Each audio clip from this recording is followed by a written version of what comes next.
Hello everyone, हमारा चल रहा था एनवायरनमेंट और लास्ट हमने बायोडाइवर्सिटी स्टार्ट किया था, यानी कि जैव विविधता को स्टार्ट किया था और हमने इंट्रोडक्शन और थोड़ा बहुत कर लिया था हिस्ट्री विस्ट्रीज की। आज हम स्टार्ट करते हैं जैव विविधता का मापन यानी कि मेजरमेंट ऑफ बायोडाइवर्सिटी। तो वो करने से पहले कुछ चीज़ देखो कि जो हमारी बायोडाइवर्सिटी है वो हमें सिर्फ ये नहीं बताती कि कितने जीव हैं, वो हमें क्या बताती है कि कितनी प्रजातियां हैं, कितनी उनमें समान है और कितनी उनमें अलग है, यानी कि कितनी तो सिमिलर हमारी प्रजातियां हैं यानी कि हमारे स्पीसीज हैं और कितने डिफरेंट स्पीसीज हैं। हमें बायोडाइवर्सिटी को मापने की जरूरत ही क्यों पड़ी? सबसे पहली जरूरत भाई प्रजातियों की स्थिति जानने के लिए कि भाई उनकी स्थिति क्या है, जो हमारी प्रजातियां विलुप्त होती जा रही है उनके खतरे को समझने के लिए, उनके लिए संरक्षण की योजना बनाने के लिए और समय के साथ बदलाव को देखने के लिए। तो हम सिंपल लैंग्वेज में क्या कह सकते हैं, जैव विविधता का मापन क्या होता है? किसी क्षेत्र में मौजूद जीवों की संख्या, उनके प्रकार और उनके वितरण को मापने की प्रक्रिया को ही हम क्या कहते हैं? मेजरमेंट ऑफ डाइवर्सिटी बोलते हैं। देखो, जैव विविधता का मापन मुख्य रूप से इस बात पर निर्भर करता है, किस बात पर निर्भर करता है कि किसी क्षेत्र में कितने स्पीसीज यानी कि कितनी प्रजातियां हैं, वे कितनी फैली हुई हैं। और जो हमारे इकोलॉजिस्ट होते हैं जैव विविधता को मापने के लिए 3 मुख्य सूचकांकों का उपयोग करते हैं और इसको डिफाइन किन्होंने किया था? मेजरमेंट ऑफ बायोडाइवर्सिटी को। इनको आपके वी टेकर एक इकोलॉजिस्ट होते थे, उन्होंने इसको 1972 में प्रस्तावित किया था। किन्होंने किया था मेजरमेंट ऑफ बायोडाइवर्सिटी? विटेकर ने 1972 में। इन्होंने क्या सूचकांक जारी किया? अल्फा डाइवर्सिटी, बीटा डाइवर्सिटी और गामा डाइवर्सिटी। अल्फा, बीटा और गामा को समझने से पहले एक छोटा सा टॉपिक कर लो, ठीक है? इस पे हम आएंगे बाद में। तो देखो, वैसे तो अगर हम बात करें तो अल्फा बीटा गामा वो हैं, लेकिन उससे पहले हमारे एक चीज और है। अगर हम इसके बेस की बात करें कि बेस क्या है, तो सबसे पहला आ जाता है हमारा स्पीसीज रिचनेस। क्या आ जाता है? स्पीसीज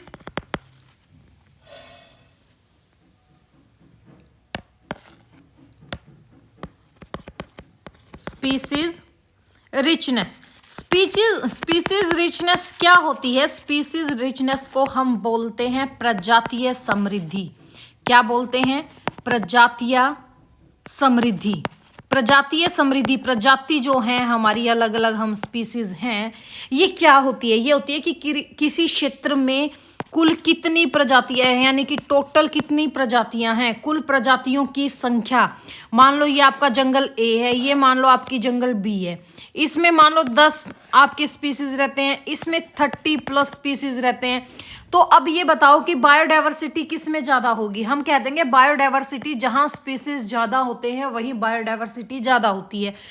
यही क्या होती है? हमारी प्रजातीय समृद्धि होती है, जिसको हम बोलते हैं स्पीसीज रिचनेस।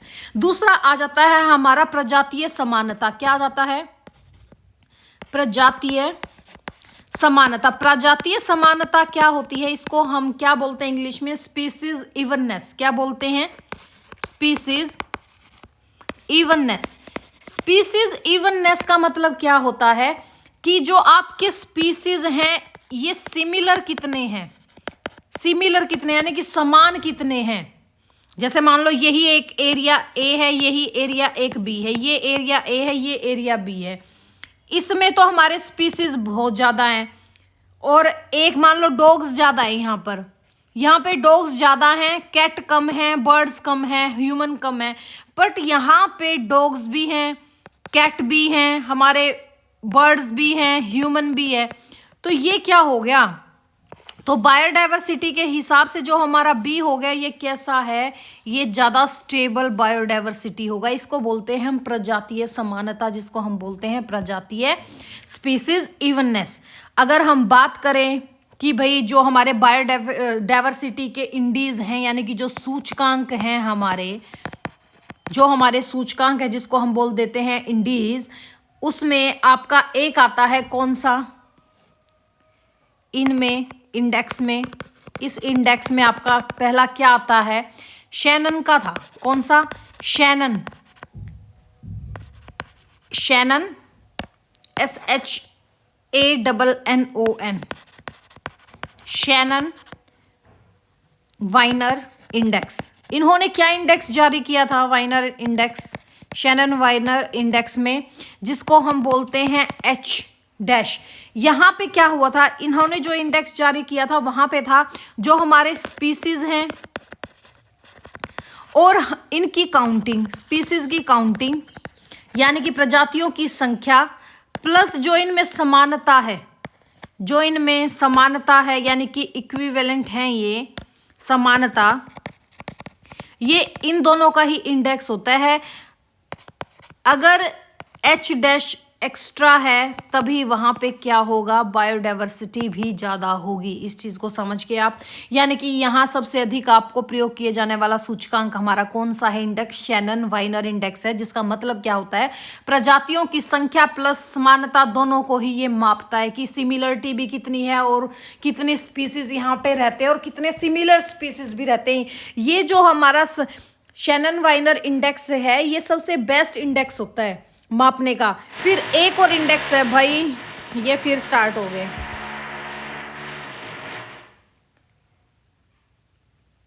और हमेशा ये होता है कि मैं लेक्चर रेडी करने बैठती हूँ और ये स्टार्ट होते हैं। 2 मिनट रुक जाओ बस, ये 2 मिनट ही करेंगे।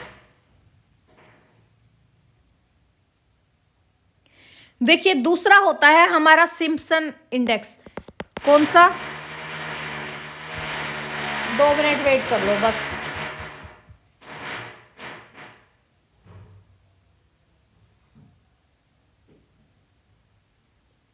कौन सा होता है हमारा सेकंड इंडेक्स, होता है सिम्पसन इंडेक्स। कौन सा होता है, सिम्पसन इंडेक्स। इस इंडेक्स को हम डिनोट करते हैं डी से। किससे डिनोट करते हैं, डी से।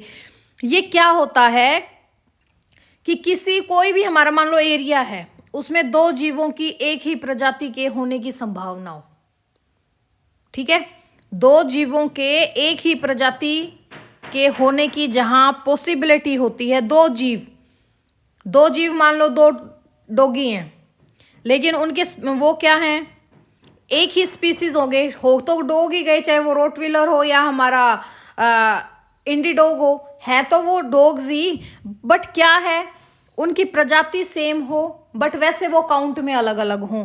इसको हम क्या बोलते हैं, सिम्पसन इंडेक्स बोलते हैं। जहां पर ये आपका डी कम होगा वहां पर जैव विविधता भी ज्यादा होगी, ठीक है। एक और आपका इंडेक्स होता है, कौन सा इंडेक्स होता है, थर्ड होता है हमारा मार्गलफ इंडेक्स। कौन सा होता है,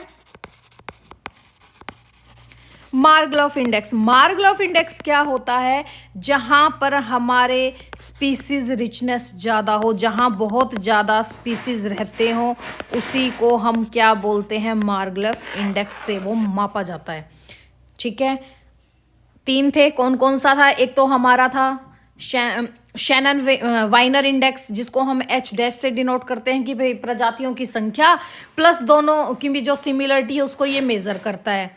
और ये सबसे ज़्यादा उपयोग भी हमारा कौन सा होता है, शैनन वाइनर इंडेक्स होता है। फिर आपका जो सिम्पसन इंडेक्स होता है, ये भी किसी भी क्षेत्र में 2 जीवों की एक ही प्रजाति के होने की संभावना होती है।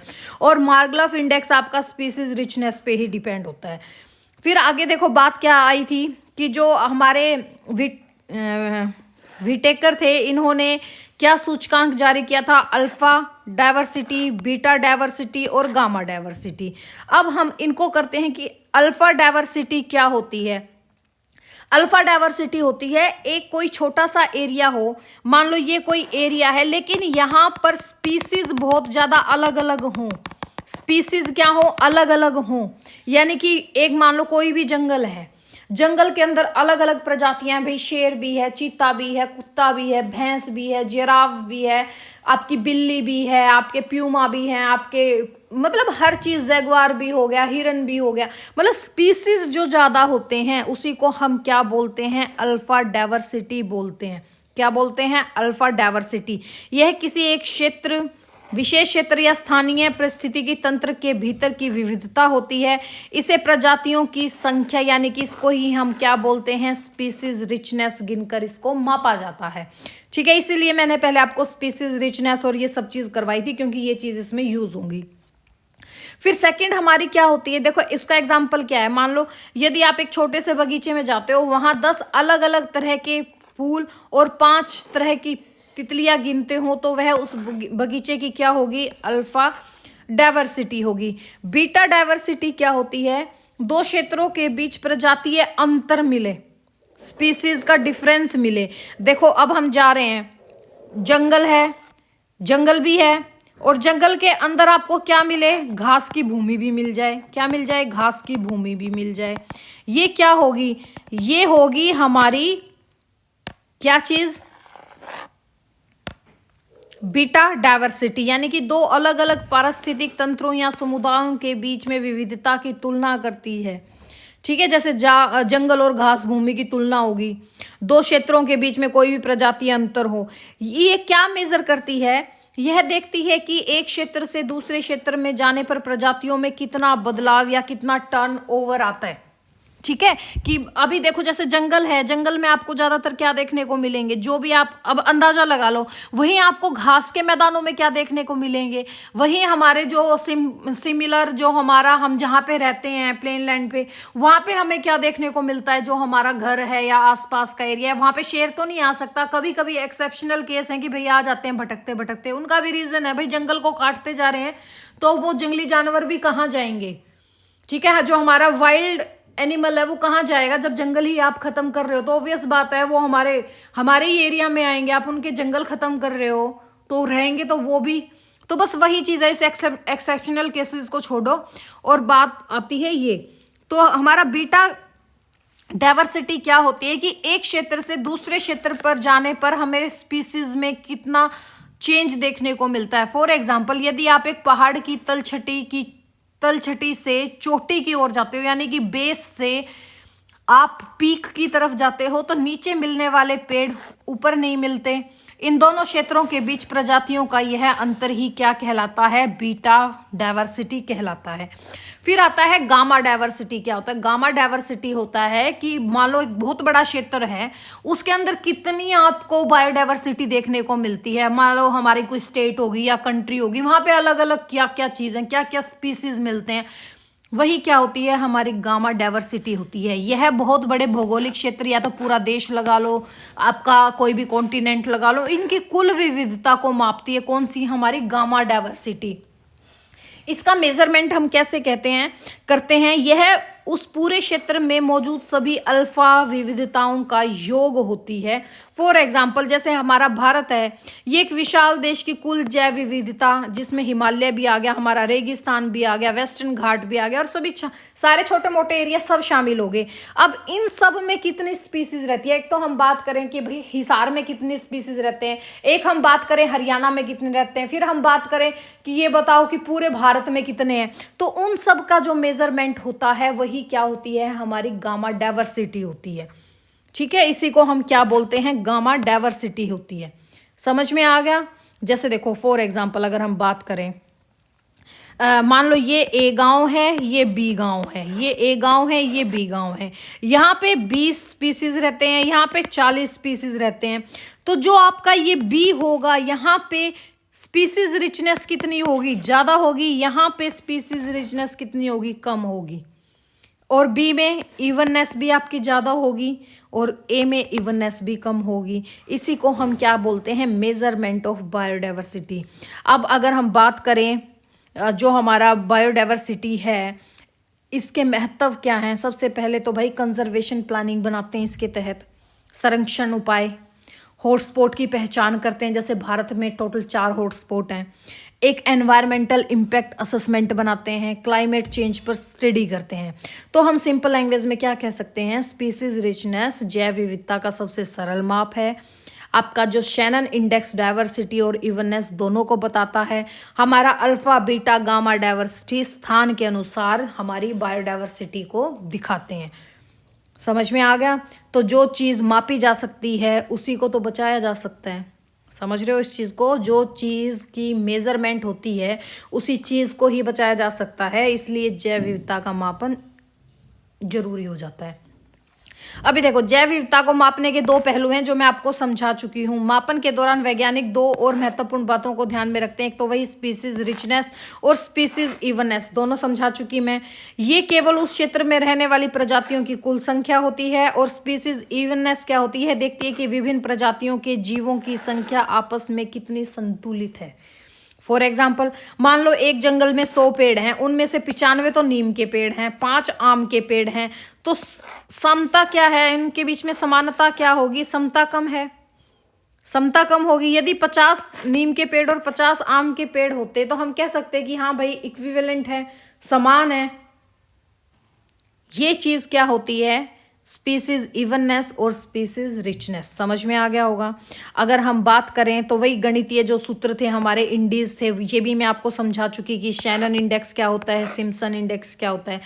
दोबारा देख लो, ये क्या होते हैं, कुछ फॉर्मूले होते हैं जिनका यूज किया जाता है। जैसे शैनन इंडेक्स, यह प्रजातियों की प्रचुरता और समानता दोनों को मापता है कि कितनी आपकी स्पीसीज हैं और कितनी उनके अंतर्गत समता है। और सिम्पसन इंडेक्स क्या मापता है कि किसी क्षेत्र की विविधता क्या है और उसमें क्या प्रोबेबिलिटी है, उस चीज को दर्शाता है क्या, आपका सिम्पसन इंडेक्स। दोनों इंडेक्स हो गए। फिर हमारी एक आ जाती है IUCN। IUCN क्या है, international union for conservation of nature, यानी कि अंतरराष्ट्रीय प्राकृतिक संरक्षण संघ। ये क्या है, आपका IUCN है। IUCN क्या काम करता है भाई, ये दुनिया का सबसे पुराना और सबसे बड़ा वैश्विक पर्यावरण नेटवर्क है। कौन सा, हमारा IUCN। इसकी फुल फॉर्म क्या है, अंतरराष्ट्रीय प्राकृतिक संरक्षण संघ, यानी कि international union for conservation of nature. देखो इसमें क्या करते हैं, IUCN क्यों बनाया गया था, जब भी कोई हमारी प्रजाति है वो विलुप्त होने की कगार पर, तो पूरी दुनिया को कैसे पता चलता है, कैसे पता चलता है, IUCN से पता चलता है। ठीक है, मान लो हमारी कोई भी स्पीसीज है वो विलुप्त होने की कगार पर आ रही है, तो पूरी दुनिया को उस चीज का कैसे पता चलता है, IUCN की वजह से ही पता चलता है। IUCN क्या है, international union for conservation of nature है। ये एक हमारा इंटरनेशनल कम्युनिटी है, या हम इसको कह सकते हैं अंतर्राष्ट्रीय संगठन है, जो हमारी बायोडाइवर्सिटी के संरक्षण और प्राकृतिक संसाधन, जो हमारे संसाधन होते हैं, इनको सतत उपयोग के लिए ये कार्य करता है। यही क्या काम करता है, हमारा IUCN करता है, किस पे, जो हमारी जैव विविधता के संरक्षण है या हमारा जो प्राकृतिक संसाधनों के सतत उपयोग के लिए काम करता है कि कहाँ आपको कितना काम करना है। वरना भाई जैसे अभी मैं कुछ बोल दूंगी, मैं इसमें पॉलिटिक्स में इंटरेस्ट नहीं रखती इतना, पर जैसे जैसे जंगलों की कटाई हो रही है, आज अडानी को ये दे दिया, आज ये जंगल कटवा दिया, आज फलाने जंगल कटवा दिया, आज मकड़े कटवा दिए, ये क्या करेगी, हमारी बायोडाइवर्सिटी को ही तो नुकसान पहुंचाएगी। तो इसी चीज पे कंट्रोल करने के लिए एक संगठन बनाया गया। कौन सा है वो, आपका अंतरराष्ट्रीय संगठन international union for conservation of nature. ठीक है, जो हमारे वैश्विक पर्यावरण का सबसे बड़ा नेटवर्क है, जो हमारी एक प्राकृतिक संरक्षण का संघ है। ठीक है, द्वितीय विश्व युद्ध के बाद जब दुनिया पुनर्निर्माण में व्यस्त थी, वैज्ञानिकों ने महसूस किया कि प्रकृति और वन्य जीवों का विनाश तेजी से हो रहा है। तब उसके लिए 5 अक्टूबर 1948 को स्थापना की गई, किसकी, IUCN की स्थापना की गई। और इसका मुख्यालय कहाँ पर है, आपके ग्लैंड में है। ग्लैंड कहाँ पर है, आपके स्विट्जरलैंड में है।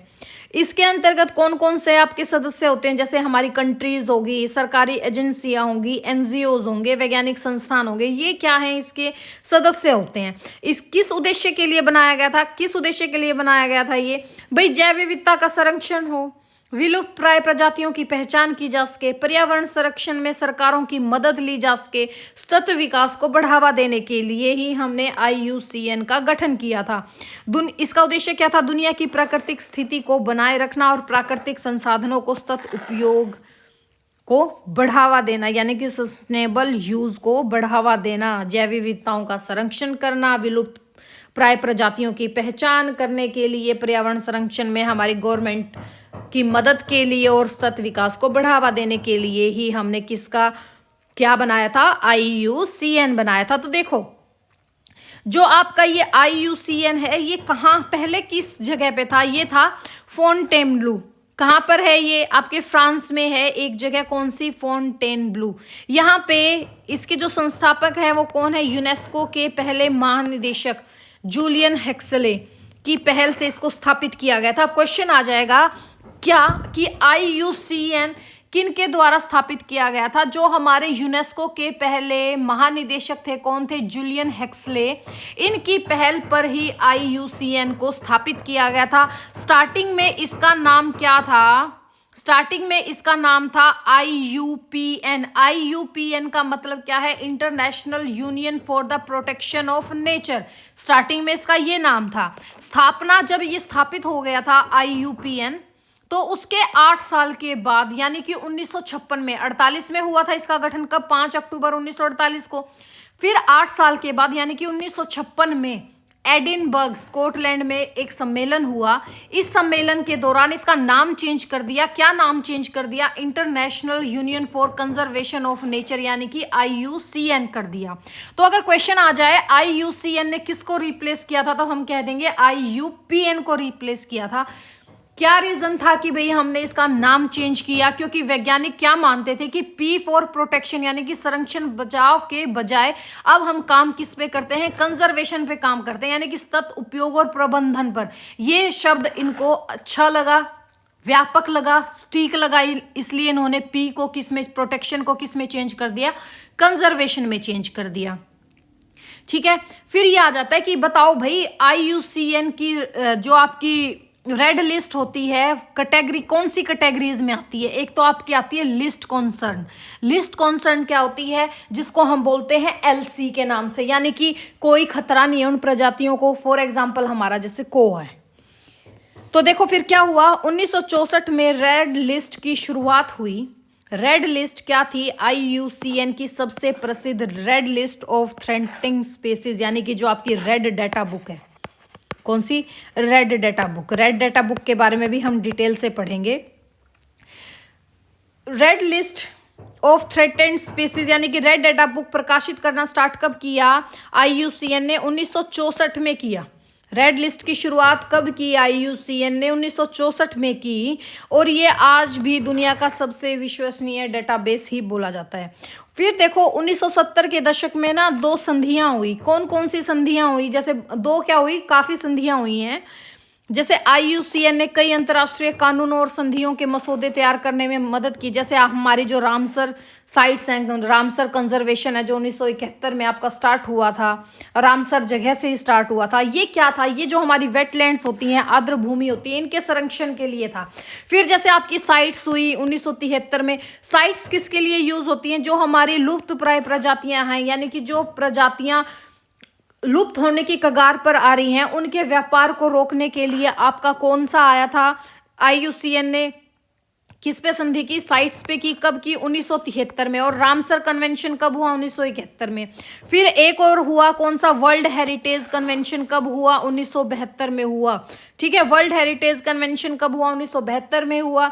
ये क्या था भाई? यूनेस्को के साथ मिलकर प्राकृतिक स्थलों की सुरक्षा के लिए क्या बनाया गया? आपका वर्ल्ड हेरिटेज कन्वेंशन। यानी हम भी करते हैं ना, हम स्टैटिक जीके में करते हैं।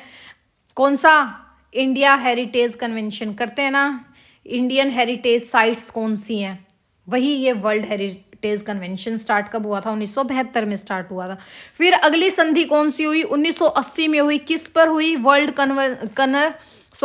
कंजर्वेशन स्ट्रेटजी पे हुई। किस पे हुई थी? 1980 में वर्ल्ड कंजर्वेशन स्ट्रेटजी पे हुई। यानी कि जो आपका IUCN है, इसने यूनाइटेड नेशन के साथ मिलकर यह रणनीति जारी की कि पहली बार सस्टेनेबल डेवलपमेंट यानी कि जो हमारा सतत विकास है उसको वैश्विक मंच पर लोकप्रिय बनाया। कब? 1980 में वर्ल्ड कंजर्वेशन स्ट्रेटजी के तहत। फिर 1991 में क्या आया? Caring for the earth.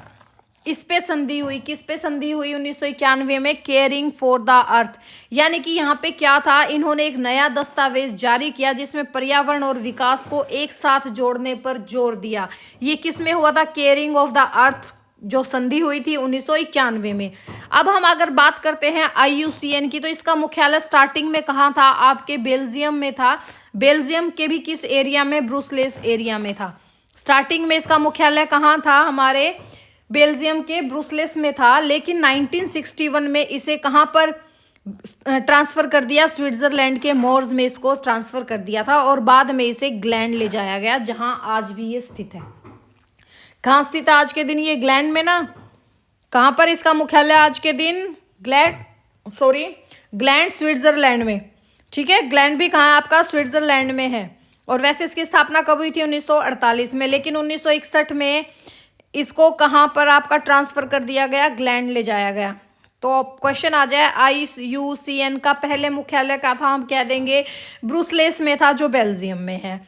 फिर इसको 1961 में ट्रांसफर किया मोर्स में, स्विट्जरलैंड में। फिर मोर्स से भी इसको कहाँ ट्रांसफर कर दिया? ग्लैंड में ट्रांसफर कर दिया, और आज भी ये यहीं पर है। आज IUCN में 1400 से अधिक जो हमारे सदस्य हैं वो संस्थाएं हैं, जिसमें 200 प्लस सरकारी और 1100 प्लस गैर सरकारी संगठन शामिल हैं। यह दुनिया का इकलौता पर्यावरण संगठन है जिसे संयुक्त राष्ट्र महासभा, जो हमारी यूनाइटेड नेशन जनरल असेंबली में आधिकारिक पर्यवेक्षक का दर्जा प्राप्त है।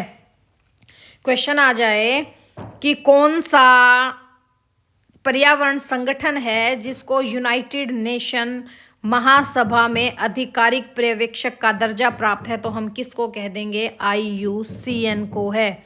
IUCN को है, international union for conservation of nature को है।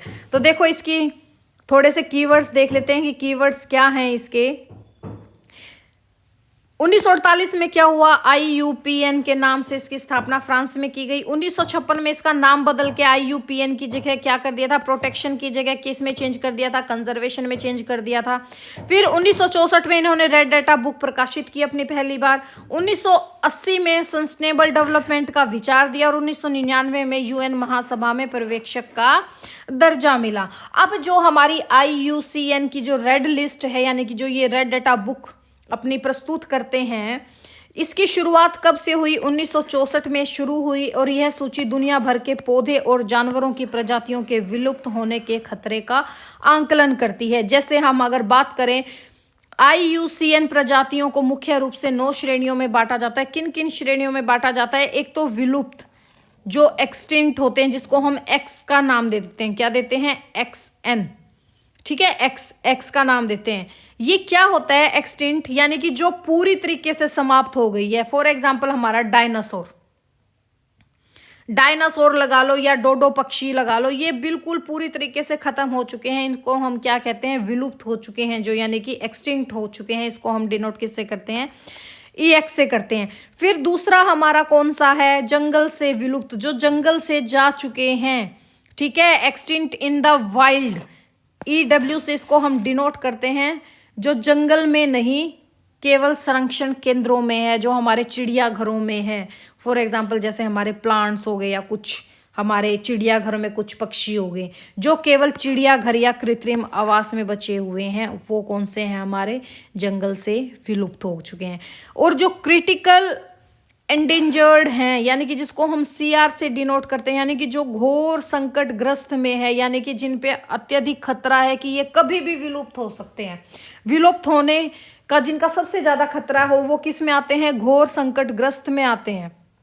किस में आते हैं? आपके घोर संकटग्रस्त में आते हैं। फिर एक होता है हमारे जो संकटग्रस्त हो, यानी कि एंडेंजर्ड हो, विलुप्त होने का अधिक खतरा होता है, जिनकी संख्या बहुत कम बची हो। फिर होते हैं हमारे अति संवेदनशील। अति संवेदनशील को हम बोलते हैं वेल्यूनरेबल। वेल्यूनरेबल को हम डिनोट करते हैं VU से, यानी कि जिन पर खतरा बढ़ रहा है। जैसे फॉर एग्जाम्पल हमारा जो एक सींग वाला गेंडा है, एक सींग वाला गेंडा, भाई लोग स्मगलिंग कर रहे हैं, ठीक है, अपने फायदे के लिए। आदमी को नहीं छोड़ रहा, तो जानवर को क्या छोड़ेगा? तभी तो दुनिया का सबसे खतरनाक जो जानवर है वो आदमी है। ठीक है, ये हम क्या कहते हैं? जो भविष्य में संकटग्रस्त हो सकते हैं। फिर नेक्स्ट हमारा कौन सा है? संकट के निकट। संकट के निकट यानी कि जो भाई पास आ रहे हैं, जिसको हम नियर थ्रेटेंड बोल देते हैं, यानी कि खतरे के करीब हैं। जैसे कुछ हमारी हिरन की प्रजातियां हैं, कुछ हिरन की प्रजातियां हैं वो बिल्कुल पास ही आ रही है खत्म होने की कगार पे। फिर आपका एक होता है भाई कम चिंताजनक। कम चिंताजनक आपका क्या होता है? LC से बोलते हैं हम इसको, लिस्ट कंसर्न, यानी कि जिन पे खतरा नहीं है। फॉर एग्जांपल जैसे जिनकी संख्या है पर्याप्त है, जैसे कौआ, कबूतर, ठीक है। आंकड़ों का अभाव यानी कि डेटा डेफिशिएंटी जिसको हम बोलते हैं डीडी, ये क्या होते हैं भाई, इनका कोई आंकड़ा नहीं है। एक होता है हमारा अनांकलित यानी कि नॉट एवेलेटेड, जिनको हम काउंट ही नहीं करते। ठीक है, टोटल 9 है, उनमें से 7 आपकी इंपॉर्टेंट है। कौन कौन सी है हमारी भाई, जो विलुप्त हो चुकी हैं, जो जंगल में विलुप्त हो चुकी हैं, जिन पर संकट छाया हुआ है, जो कम बची हैं, जो थोड़ी बहुत भविष्य में जिन पे संकट आ सकता है, जो बिल्कुल भाई 1-2 प्रजातियां खत्म हो रही है लेकिन उनकी ब्रीड्स बची हुई हैं थोड़ी बहुत, उनके ऊपर। IUCN के मुख्य अगर हम बात करें तो जैसे भारत और IUCN के बीच में अगर हम कॉम्बिनेशन देखें तो जैसे हमारा बाघ है, वो किस उसमें आता है, बाघ एंडेंजर्ड लिस्ट में आता है। हमारा जैसे एशियाई शेर है, ये भी एंडेंजर्ड है। गंगा डॉल्फिन है, गंगा डॉल्फिन किस में है, एंडेंजर्ड है। ग्रेट इंडियन बस्टर्ड है, ये क्या है, क्रिटिकल एंडेंजर्ड है। ठीक है, अब देखो IUCN के कार्य क्या हैं, प्रजाति का संरक्षण करना यानी कि जो हमारी संकटग्रस्त प्रजातियों को बचाने के लिए योजना बनाना, पर्यावरण कानून, देशों को पर्यावरण संबंधी कानून बनाने में उनकी मदद करना, यूनेस्को के साथ कार्य करना, यह विश्व धरोहर स्थल जो हमारी वर्ल्ड हेरिटेज साइट है उनको चयन करके तकनीकी सहायता प्रदान करता है। यही IUCN के कार्य हैं। अगर हम भारत और IUCN की बात करें तो भारत में 1969 में IUCN का सदस्य बना। भारत IUCN का सदस्य कब बना था, 1969 में बना था। भारत के पर्यावरण मंत्रालय के तहत एक अलग IUCN इंडिया कार्यालय भी है जो भारत की जैव विविधता पर काम करता है। अगर हम इसके फैक्ट्स देखें तो फुल फॉर्म क्या है, international union for conservation of nature. मुख्यालय की बात करें तो ग्लैंड स्विट्जरलैंड में। क्या इनका मुख्य प्रकाशन है, जो इनकी रेड डेटा बुक है, और इनके मुख्यालय का काम क्या है, जैव विविधता और पर्यावरण का संरक्षण करना। तो अगर हम बात करें कि भाई IUCN का महत्व क्या है, अगर हम इसके महत्व की बात करें तो हम 3-4 पॉइंट ही लिख सकते हैं। क्या भाई, कंजर्वेशन प्लानिंग बनाना, कंजर्वेशन प्लानिंग बनाना, वाइल्ड लाइफ प्रोटेक्शन,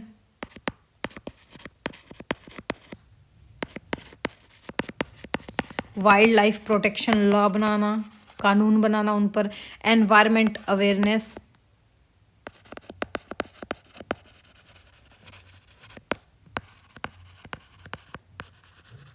और आपकी जो रिसर्च होगी और डाटा कलेक्शन, यही क्या काम होता है भाई IUCN के, यही महत्व है। आगे नहीं करवाया तो देखो IUCN और बायोडाइवर्सिटी मेजरमेंट यानी कि जो हमारी रेड लिस्ट है बुक, इससे हमें क्या पता चलता है कौन सी प्रजाति सुरक्षित है और कौन सी खतरे में है। तो इसे ही हम क्या बोलते हैं, बायोडाइवर्सिटी का जो लॉस हो रहा है वो हम माप सकते हैं। ठीक है, आपसे क्वेश्चन क्या क्या पूछ सकता है, यही पूछ सकता है IUCN की स्थापना कब हुई, हम कह देंगे 1948 में हुई। IUCN रेड लिस्ट प्रजातियों की संरक्षण की स्थिति बताता है। भारत एक कैसा देश है, मेगा बायोडाइवर्सिटी कंट्री है। ठीक है, आगे हम चलेंगे। अब हम नेक्स्ट लेके आएंगे हमारी red data book. Red data book के बारे में हम कंप्लीट पढ़ेंगे। तो चलो मिलते हैं अब हम नेक्स्ट लेक्चर